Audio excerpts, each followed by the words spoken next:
चलिए dear student, आज हम करेंगे क्वेश्चन नंबर 8।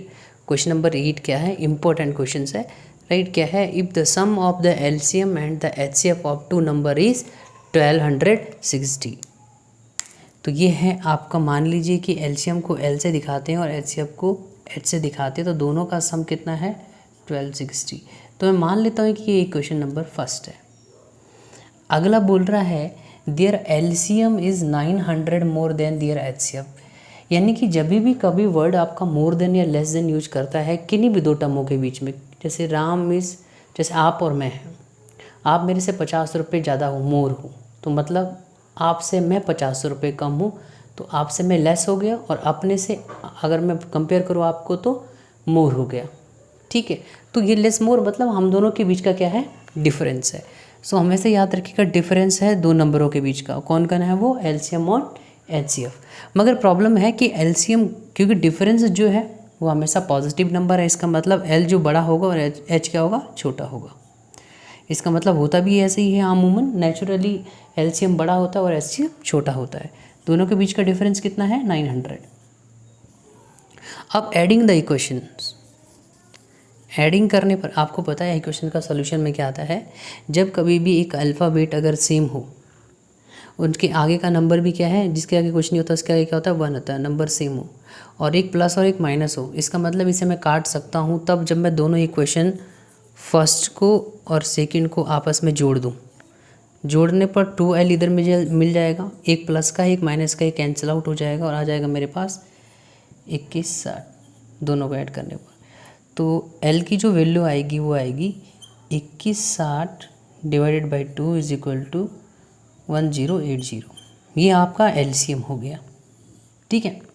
अब बात करते हैं एचसीएफ की। तो एचसीएफ क्या है, एलसीएम से 900 कम है, क्योंकि एलसीएम था 900 ज़्यादा था एचसीएफ से, इसका मतलब ये भी है कि एलसीएम से 900 कम है। तो एचसीएफ इज इक्वल टू, इसे मैं एच से दिखाता हूँ, 1080 माइनस 900, तो इसका आता आंसर 180। तो HCF is equal to 180। What is the product of HCF into LCM, तो प्रोडक्ट हो जाता है 180 इंटू 1080। अब याद रखिएगा आंसर में 2 0 वाले ऑप्शन ही हमारे पास वैलिड है। आंसर में सारे के सारे, देखो ये आंसर वैलिड नहीं है, इसमें एक 0 और होना था, ठीक है। तो ये ऑप्शन में आंसर है, तो यहाँ पर एक 0 और है, ठीक है।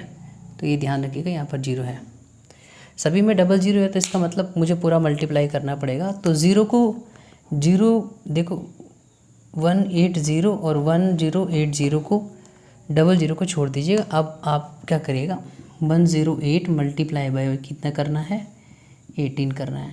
तो अब क्या करना है, दोनों का 8 8 जा 64, ठीक है, कैरी 6, 0 8 1 जा 8, 8 प्लस 6 14, कैरी 1, यहाँ पर कुछ नहीं तो 0 है, 8 1 जा 8, 0 0, 8 और एक 9 हो जाएगा, ठीक है, 1 1 जा 1 और डबल 0, तो आंसर आया 144। ये आपका आंसर आएगा। और इसका देखो शॉर्टकट बनाना मुश्किल है, क्योंकि जहाँ पर ऐसे क्रिटिकल क्वेश्चन पूछता है, इसलिए ये इम्पोर्टेंट भी है, एग्ज़ाम में आ गया तो आपको स्टेप कम से कम करने हैं, और आंसर हो गया आपका, आंसर हो गया अभी। स्टेप कम से कम करने हैं, इस बात का ज़रूर ध्यान रखिए कि स्टेप में आपको टाइम नहीं लगाना है, कि कोई ऐसा नहीं लिखना let be the LCM HCF, कुछ नहीं, डायरेक्टली क्वेश्चन लिखनी है, सॉल्यूशन करना है और आंसर 1 मिनट के अंदर, ठीक है। मैंने आपको समझाया इसलिए ज़्यादा टाइम लगा, बाद बाकी इस प्रोसेस को करने में, मल्टीप्लाई करने में थोड़ा सा फास्ट हो जाइएगा, राइट। मैंने 3 डिजिट का मल्टीप्लाई देखिए कैसे किया है,